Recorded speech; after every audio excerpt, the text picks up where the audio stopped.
Have you heard the exciting news? On January 25th, 2023, Tammy Zonker is hosting her first annual and free virtual summit for you and 999 other fundraisers and nonprofit leaders. Transform 23, also known as Fundraising Transformation Virtual Summit, is hyper-focused on equipping fundraisers everywhere to take your fundraising to the next level. We've put together 10 wow-packed sessions with you in mind, led by 10 incredible forward-thinking experts to help you transform your fundraising in 2023 and beyond. And a special shout out to our transformation sponsor, The Giving Block. Now here's the thing.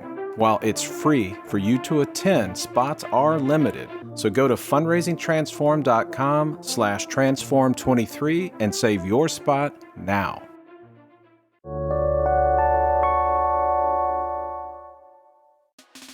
If you're looking for proven ways to take your fundraising results to the next level, you're in the right place.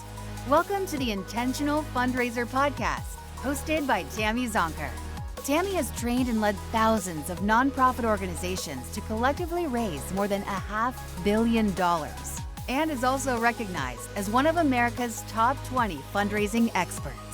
This is the podcast where Tammy equips and empowers amazing fundraising pros like you to transform your fundraising so you can transform the world. And now, let's hear from Tammy. Today on the Intentional Fundraiser podcast, I am talking with the completely marvelous Shanterra McBride. She is an international teacher, speaker, author, and preacher with expertise in youth development, diversity and inclusion, and allyship. In 2014, she founded Marvelous University, a social enterprise designed to meet the diverse needs of girls and young women as they navigate life. Working with young people from all backgrounds, Marvelous University focuses on life coaching, success planning, mentorship, and leadership development. As part of these efforts, Shanterra trains adults who engage with youth to ensure that they are well-equipped and trusted allies in the lives of these young people. In September of 2022, Shanterra and co-author Rosalind Wiseman published a book called Courageous Discomfort: How to Have Important, Brave, Life-Changing Conversations About Race and Racism, an empowering handbook on how to have candid conversations around race and become a better advocate, written by a Black woman and a white woman who ask and answer 20 common, uncomfortable, but critical questions about racism.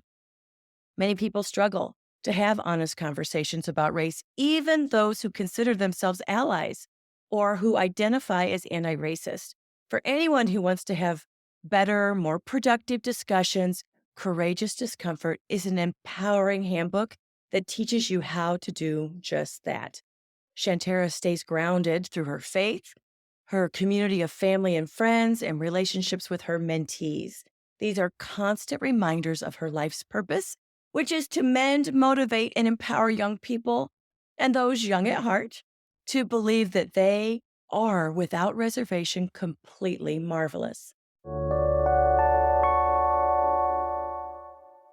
Support for this show is brought to you by Bloomerang. Our friends at Bloomerang really understand fundraisers, which is why they make donor management and online fundraising software that nonprofits love to use.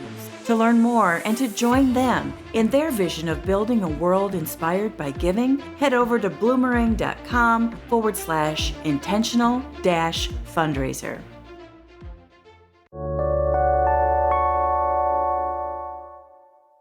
I love that, Shanterra. Yeah. So- Psalms 139.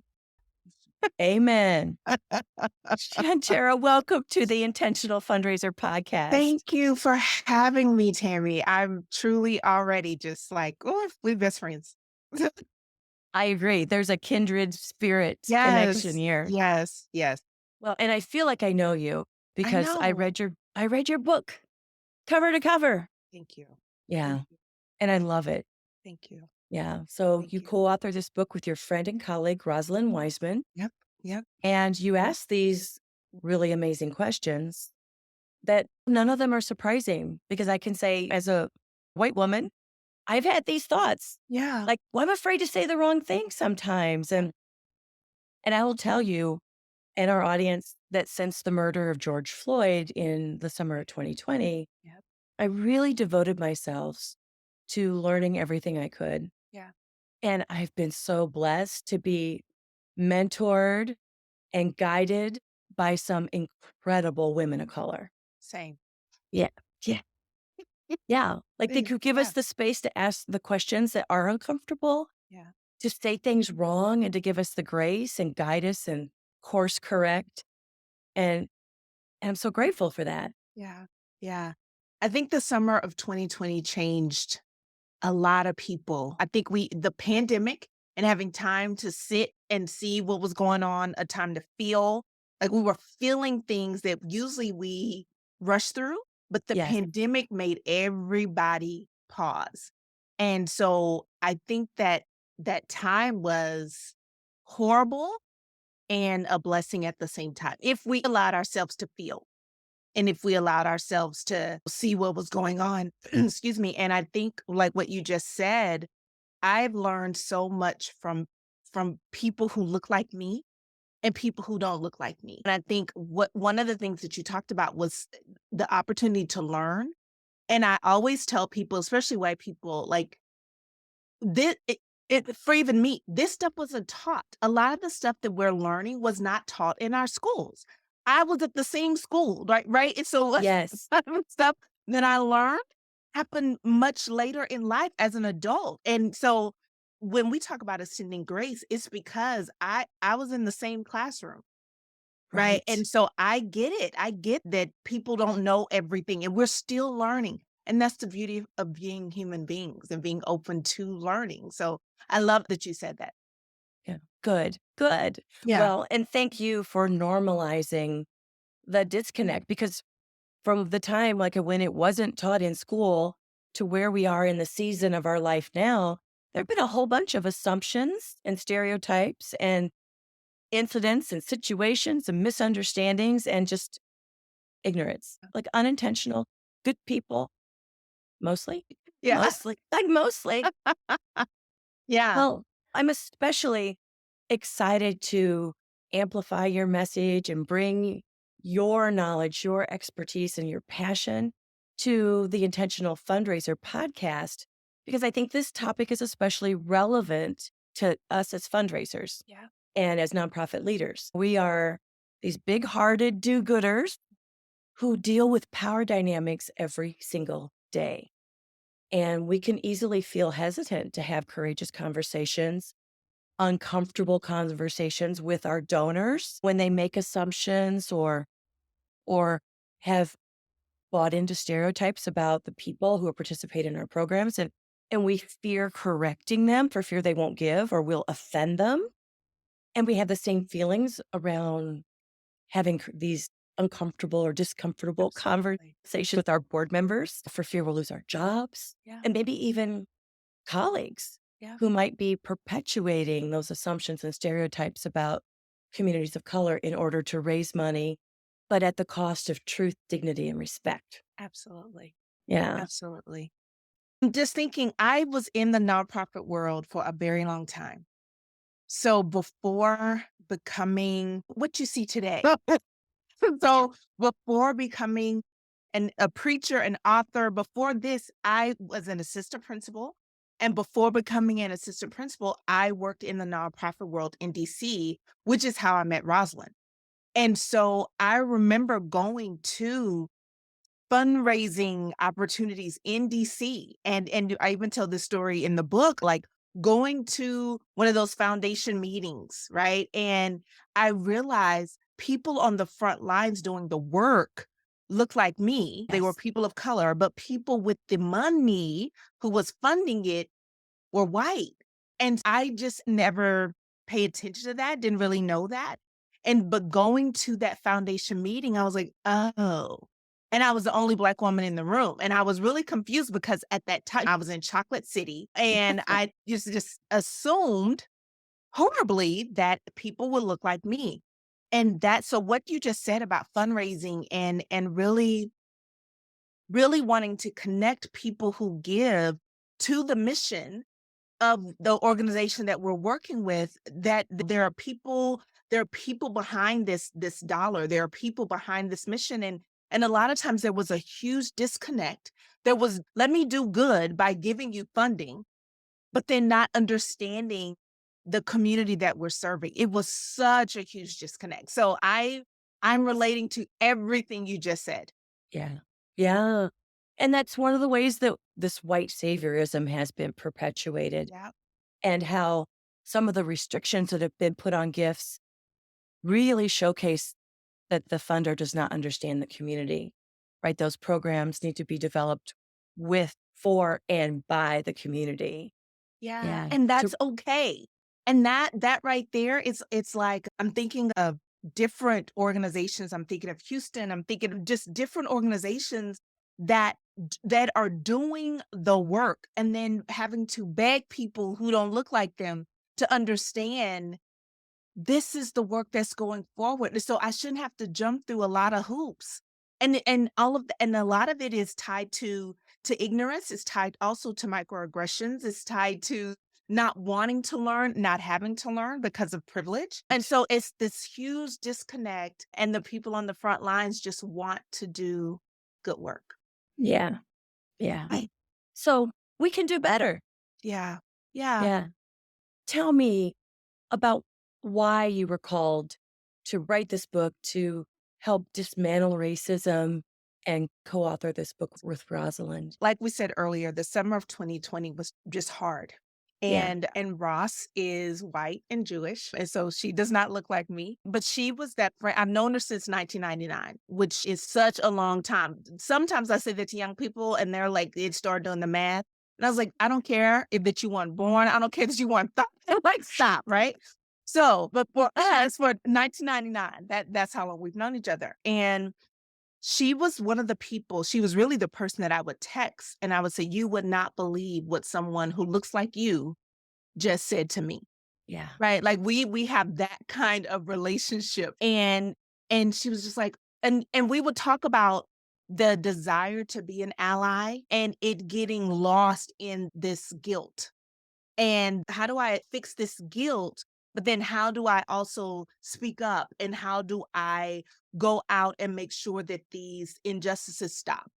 Right. And so it was one of those situations where the more we talked, the more we text. We decided to do a webinar, and we had a lot of people attend, like and from that, we did another one and it was called How to Be an Ally, because that's what I felt like people were saying to me and extending to me, like, can I buy your family dinner? Should I send you flowers? How was your soul today? And I'm like, y'all, that's not it. This not it. I know what you're trying to do, but and Yeah. so after those two webinars, her literary agent, because Ross is already a New York Times bestselling author, right? And so her agent reached out and was like, I need a meeting with you and Shanterra. And I was like, oh, okay. And he was like, y'all need to write a book. And I thought, if you go to Amazon, if you go to any bookstore, there are tons of books on anti-racism or how not to do and how.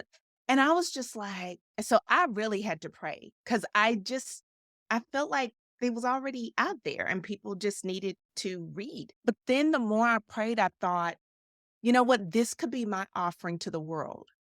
And this is my offering, and not getting distracted by the big themes. And I know anti-racism can be a big word, and I know even allyship can be a big word for people. And what people really want to know is, how racist does a family member have to be before I say something? Or they're really wondering, like, what if I make a mistake?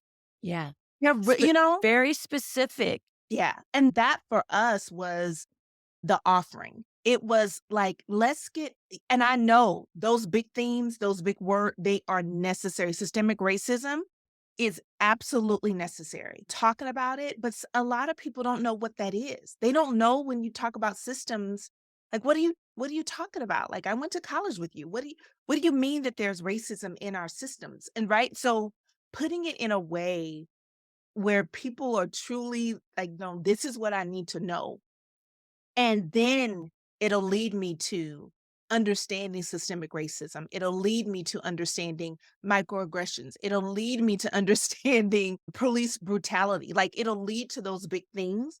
But first, I need to understand, like, why are Black women so sensitive about their hair?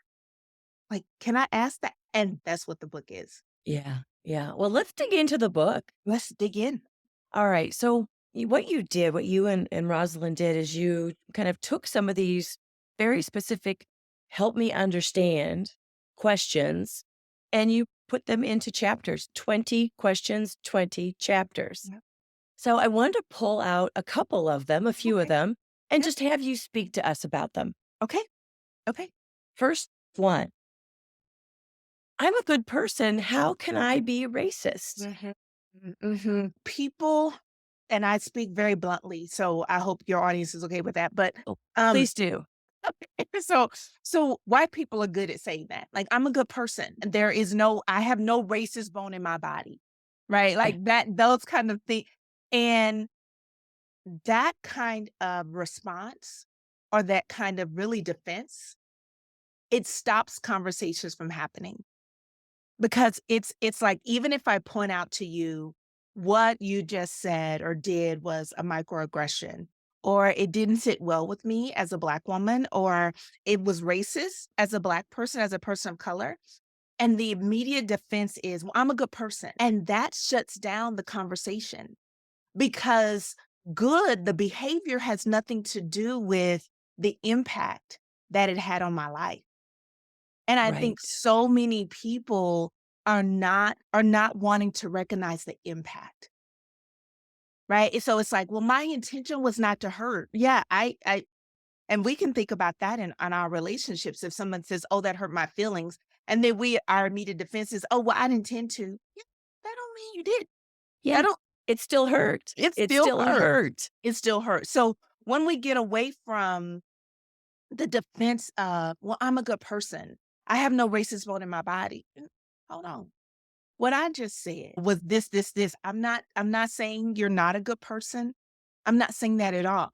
I'm saying what just happened Yes. wasn't cool, Yes. Yeah. right? Yeah. And I think that if we could unpack that and like extrapolate how can we take that knowledge? So, say a donor says something that is completely offensive, Yeah. maybe not about me as a fundraiser Yeah. or my fundraising colleague who happens to be a person of color, but they say something built on assumptions or stereotypes about the communities that we're working in. Yeah. We need to, honestly, I feel like it's honoring the donor Mm, to educate and not just let that slip by, yeah. not making them wrong. And if they said, I'm a good person. Of course you are. You're such a caring person. I'm just trying to share a little bit more. And I can see it might be easy to assume that. Mhm. I thought that too. But here's what I learned. And to just turn it, not to make them wrong, but to expand the conversation. Yeah. Tammy, what you're saying is so important because I think a lot of times we as human beings, and because the way our world is built on capitalism, we assume that people with a lot of money know more than we do, Yes. right? And so people in the community, that the community is being served by this particular nonprofit, sometimes their lived experience is discounted because the people with a lot of money, they have to know more. They have to be smarter. And I'm like, no, they may know more in their particular industry. They may know more when it comes to generational wealth, but that doesn't mean your lived experience should be discounted. But as a society, we listen to people who are millionaires and billionaires and we put them on this pedestal, Twitter, and we act as if they know more than the people on the front lines. And so what is really important is people who do have generational wealth and who are funders and who are donors. And if we stay in a position of, I'm a student, Yes. I have something to learn. My check doesn't mean I know more. My check doesn't mean I'm smarter than they are. It doesn't mean that their lived experience does not have value. And so Yes. saying that I'm a good person, what it tends to do is discount everything that the person with the lived experience has said, and including the person that is raising the funds, like, because we tiptoe around it. Like, right? Like, I don't want to be rude. Even if the other person was rude. Well, I don't want to hurt your feelings, even if your feelings are hurt. So Exactly. we tiptoe around it instead of just saying, yeah, but their lived experience gives us a lot of knowledge. And if we Yes. listen, we'll learn. Yes. I think a great example of that is Mackenzie Scott. Again, Absolutely. a white woman, Yep. lots of wealth, and she's giving unrestricted operating funds to folks because you know better. You know better. Mm. Like, I don't know what to tell you for these historically Black colleges and universities. So you use it as y'all see fit. Thank you, because we Yes. know how to use it. Right. But I think our society, our world, we blame people who need funding, who need the benefit of the nonprofit, whatever they're doing. We blame them for their situation. Right. And I've had people, even when it comes to being a Black woman living in America, the fact that Black women make less than everybody, Yeah. everybody, right? Yes. Right. Yes. And it's as if our culture likes to blame us for making less. And it's like, how did that work? Yeah. Explain the logic. Right. And so it's as if I have to convince people that I'm really overqualified, not just qualified. I'm overqualified. I know what I'm talking about. I know what I'm doing. I know what I'm asking for. And so I always think of people who benefit from nonprofits. It's like the people have to convince those who are writing checks that, one, we're going to do good by this dollar. We're going to do a good job. We're not going to take advantage of. We're not going to. And there's a lack of accountability when it comes to people with wealth, unlike the accountability that is expected for people who are poor. Yeah. Yeah. Right. And I Yeah. just Double standard. listen. But when you have wealth, you don't have to be accountable, because our society has already put you on a pedestal and says, well, they don't need to be accountable. They're billionaires. Twitter. So I'm biting my tongue to go to another example, but I try not to get political at all. I know. Okay. Yeah. All right. Next question. Mhm. What if I say something wrong? Yeah. I love that. And let me tell you, I have learned from my mistakes so much, right? Like oh my gosh, I've learned from my mistakes. When I think of not only growing up in the world, and we expect young people to make mistakes. Some of us, like, we really are, because they're developing. Young people are developing. Yes. Except that we have this click in our brain when they turn 18, all of a sudden they're supposed to be full of wisdom. I'm like, no, y'all do understand that 18 is just an 18. But our culture has put so much responsibility on 18, you're now an adult. And I'm like, do y'all remember when you were 18? You didn't know more than when you were 17. Like, it's not. Exactly.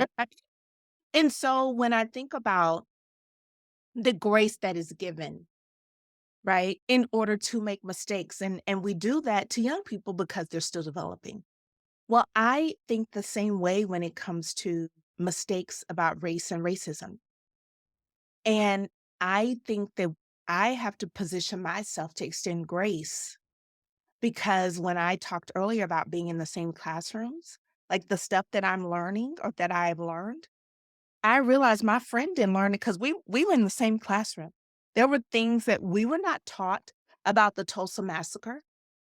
I was in the same classroom because where I grew up, how I grew up, predominantly white schools and white institutions and white classrooms, never had a Black teacher in all my years of elementary, middle, high, college, grad school. Wow. Never had a teacher that looked like me. Right. And so I had to learn from my elders. I had to seek knowledge. I had to ask family questions because certain stuff wasn't talked about. And so I extend that same grace because I'm like, well, if I didn't learn it, I cannot expect people who don't look like me to know this information. Yeah. Right? But the difference is when the information is presented and then it's discounted, or it's treated as if it is not real, or it's treated as if, oh, that didn't really happen, or that was so long ago. Mm. Because I hear that a lot. Like, oh, slavery was so long ago. Yeah, but if you look at the remnants of it, it's still very much present. It has a long tail. Our friends at Bloomerang know the importance of year-end fundraising to a nonprofit's longevity and success throughout the year. We know that 50% of nonprofits receive a majority of their annual contributions from October to December. To learn how you can make the most of this giving season, head over to bloomerang.com/intentional-fundraiser to get your copy of the 13 year-end fundraising tips.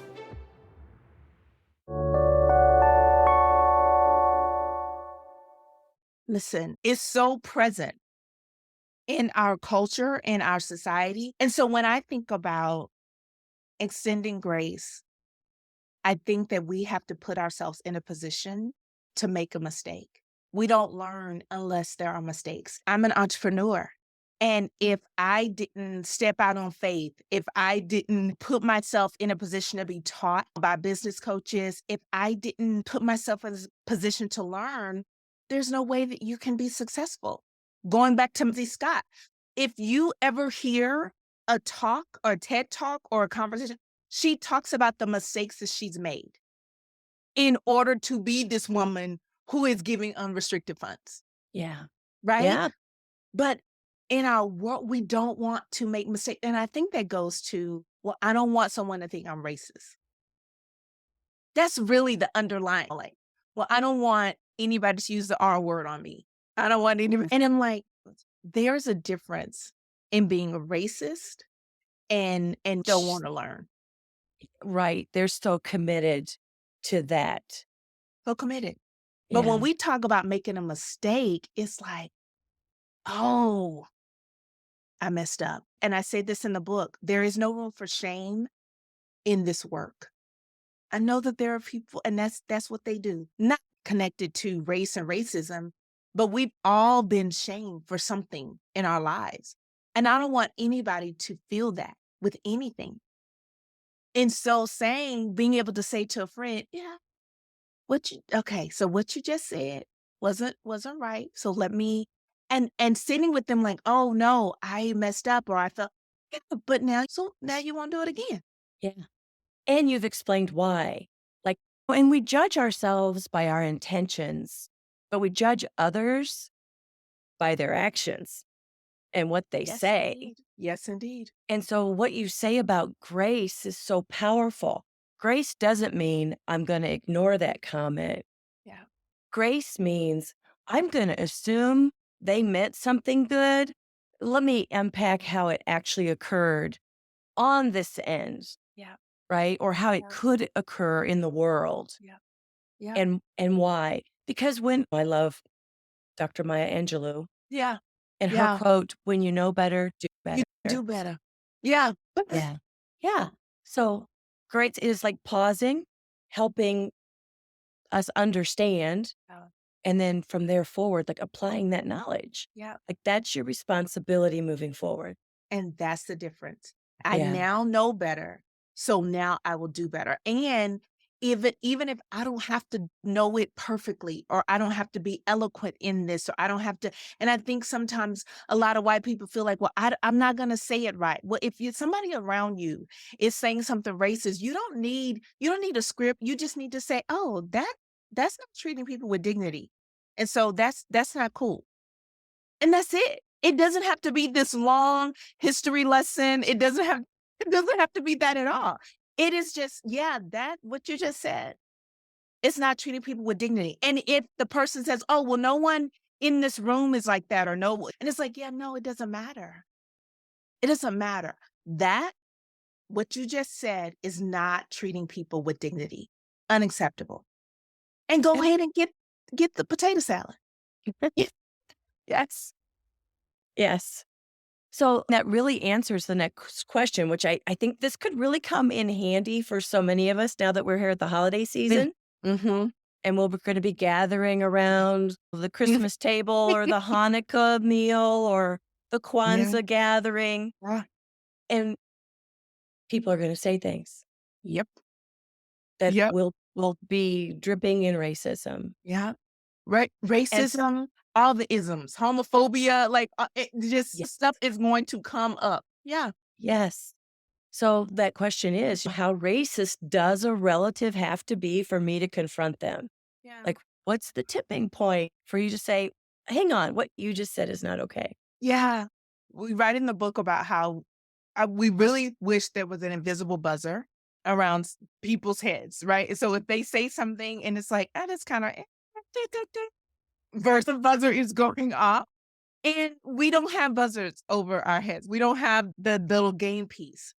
And so a lot of times we are sitting in places where we're uncomfortable. And I say we just as human beings, right? And it's like, oh, and we make excuses. Well, that family member is of a certain age, or they grew up at a different time, or they didn't mean what they said, or all these things. We make excuses because we really don't want to confront them, right? We've seen their post on social media. We have blocked, we have done all the things. And then comes the family time of gathering. And I strongly suggest, like, you're going to see that aunt. It's at the aunt's house. You know you're going to see her. And instead of waiting till the family gathering, how about we reach out to the aunt before the family gathering and just say, hey, you know what? I've seen your post on social media. I would love to have a conversation with you and not wait until the family gathering. Is that okay?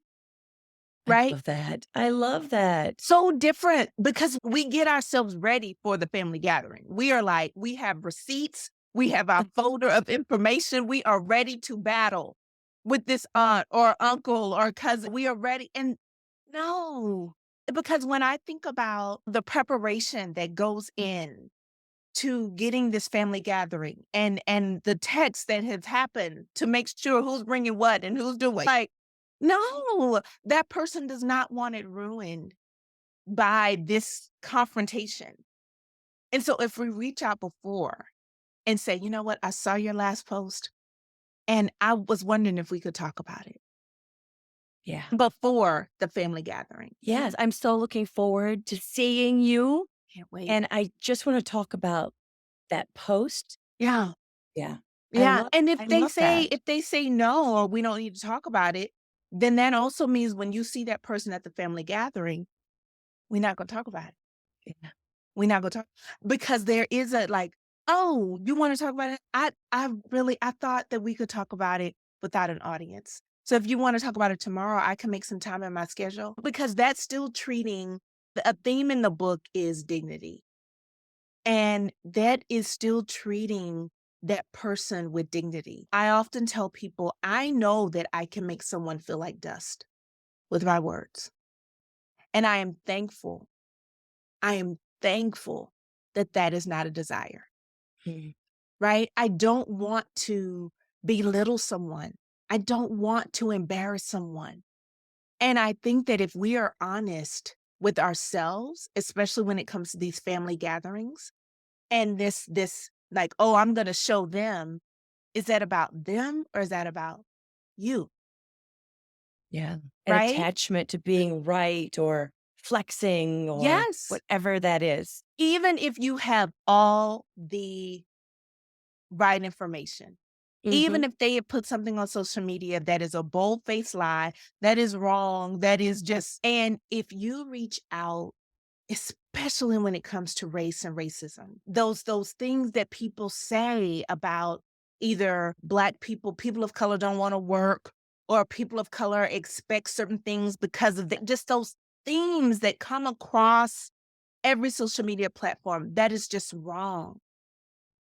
And even if what you know is to be true, even if you know is true, reaching out before the family gathering with your courageous discomfort self. Because I'm like, it is bravery Yes. to have a conversation.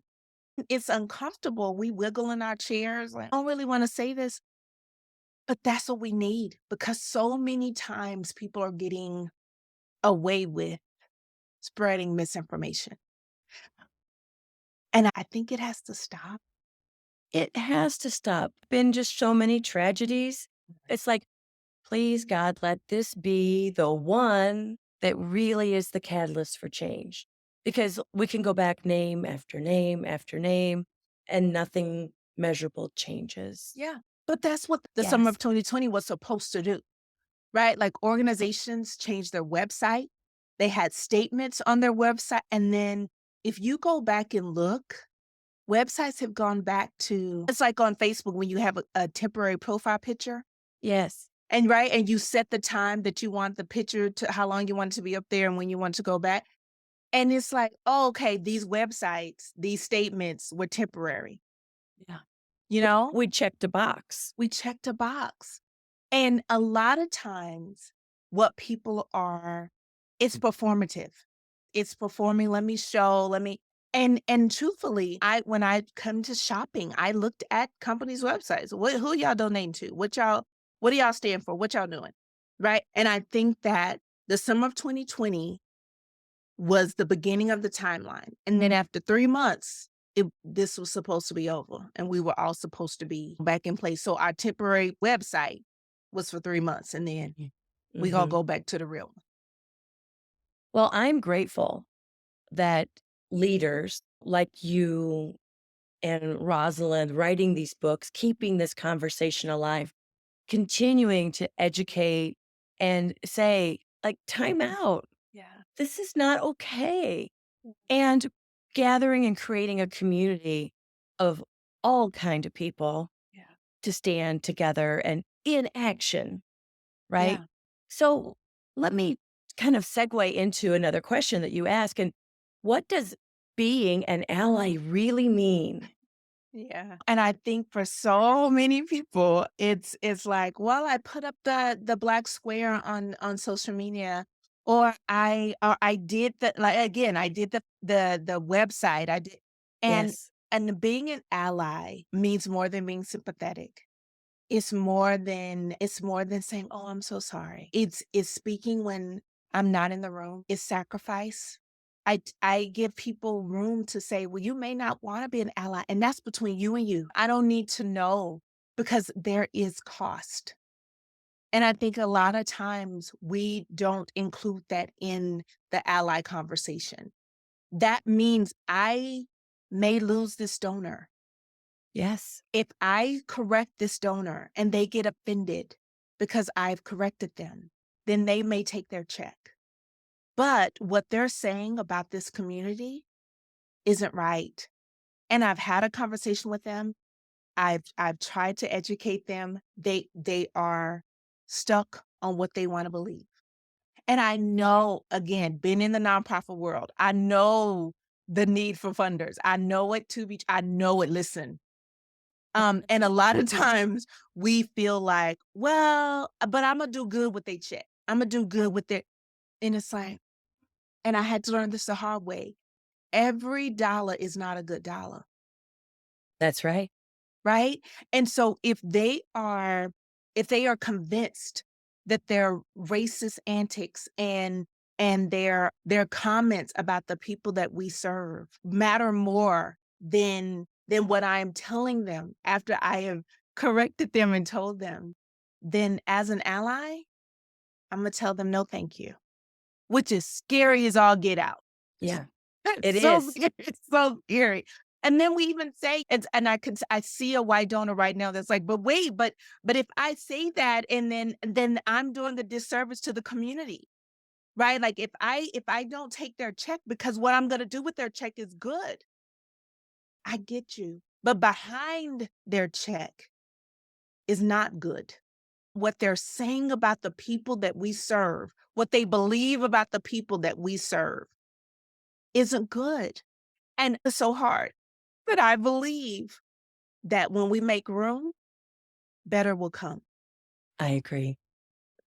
I will tell you a quick story. So I was chief development officer with an amazing organization in the city of Detroit. Mhm. And of course, the city of Detroit Mhm. is largely a community of color. And so this organization serving children with mental and behavioral health issues largely serve children of color. It's just like where you are. And of course, the inequitable access to great mental and behavioral health care. Like, so we definitely attracted communities of color, and we're doing really remarkable work Yeah. with these super courageous, inspiring families. Yeah. And we started a campaign to talk about the institutional racism and the impact, especially on young Black boys. And so our messaging was around, and the data's there. The Yep. data is devastating. Mhm. If you take a 12-year-old Mm. boy of color and a 12-year-old Caucasian boy and put them through the same experience, one gets detention, one gets expelled. Exactly. One gets pass, one goes to juvenile detention. Exactly. It's right there. It's right there. It's data. Yeah. Yeah. And so this campaign was the imperative for our young Black boys. And the tagline was, Detroit's coming back unless you're a Black boy. Mm. So provocative to really capture attention. Like, what do you mean? And our CEO, who is a beautiful woman, Yeah. brilliant leader of color, has been there 30 years. And she said, but Tammy, what if we lose some of our donors? Yeah. Because it's like, here's the facts. And I said, well, if we lose them, then they're really not our people. Yeah. And when you make space, when you just take a stand in integrity, and miss, if you do lose some, I do, like you, I believe that makes a space for people to say, that's an organization that really stands by their values. Yeah. Give me some of that. Yeah. I want to be a part of something that really matters like that. Yeah. All right, Yeah. I'm going to get off my soapbox. I just wanted to underscore your. And I get it. Listen, I get it, being in the working with foundations and really doing the work so that foundations say, yes, I want to give you this check or what. I have been there. Yeah. I have been there. But if we keep taking funding from people that really don't believe in the mission, then what are we doing? What are we doing? Yeah, we're helping perpetuate the problem. Absolutely. Absolutely. Yeah. Yeah. So an ally means we may lose something. It will cost but it's more than just being sympathetic. I don't need another I'm so sorry a text from Yeah. anybody. I need somebody to just who I don't even know what they're doing. I don't even know how they're speaking up for me. I don't even need to be in the room. I don't need a Instagram post. I don't need a social media. I don't need that. Yes. Just do the work. Yes. Yes. Because it's goodness, because it's the right thing to It's do, the right. not because I want to be acknowledged as an ally. Yep. Yeah, Yep. for sure. In the closing of your book, you really wrote this beautiful call to action that I want our listeners to hear. And so here's how it reads. There's one more action item we'd like to leave you with. It's simple and it takes courage to believe. You are needed on this journey. You may never march in a protest or consider yourselves on the front lines of ending racism, but here you are, and your presence makes a difference. And you aren't alone. There are many people on this journey with you. There are people waiting for you to speak up. Many are waiting for you to simply hold space for them and just see them in this world. And I can see you right now, and I see you wiping a tear. That continues, there will be many opportunities for you to incorporate what you've learned, and you are ready for the lessons. Yes, it will be uncomfortable, but continue to put one foot in front of the other. You're more courageous than afraid of a little discomfort. You have courageous discomfort. Oh, I can't believe I even got through that without my voice cracking. It's so beautiful, and it's so true. You're Yeah. needed. You're Yeah. needed. And I think a lot of us feel like well, how am I going to make a difference? I'm not marching. I'm not on the front lines. I'm not doing. And I'm like, no, no, no, no, no. You will be. I remember that Mark Cuban said to this amazing woman, Arlen, and her last name just went out of my head, and I have her book. Oh my gosh. Oh, I'm gonna be so mad at myself, but I'll send it to you later. But Mark Cuban said to her, a Black woman, he said, "You will be in rooms that I am not." And that right there was like, I'm going to invest in your company because you will be in rooms that I am not. And I think when we position ourselves in the posture of courageous discomfort, I always tell people, you will be in rooms where I'm not. You will be at family gatherings where I won't be. You will be at tables where I'm not. And so, yes, it's uncomfortable, but you have it. Okay. You have it. Yeah. You have it. You are brave. You are courageous. Listen, it's in you. It's in you. I truly believe anybody who picks up the book, that's also on Audible. I got to throw that in if people want to hear it. But I think that it draws people who feel like, I can't be an ally or I can't.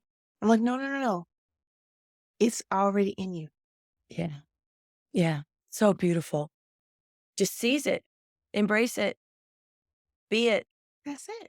Again, you will be at family gatherings that I am not. You will be in friend groups that I am not. You will be, and it's the small. I think it's harder to do stuff, especially that makes us uncomfortable at home than it is to do it out in the world.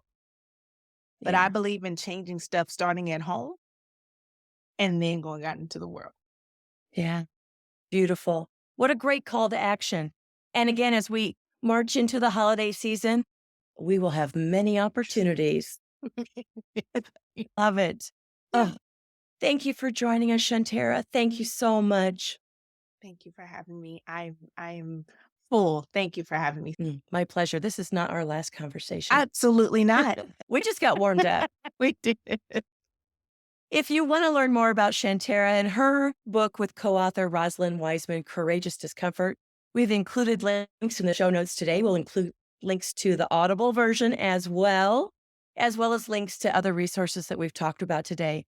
Thanks for listening to this episode of the Intentional Fundraiser podcast. Keep on transforming your fundraising so you can transform the world. Bye for now. Thank you to our friends at Bloomerang for supporting this episode. Learn why fundraisers love using Bloomerang and grab your copy of the 13 Year-End Fundraising Tips ebook at bloomerang.com/intentional-fundraiser. The link is in the show notes.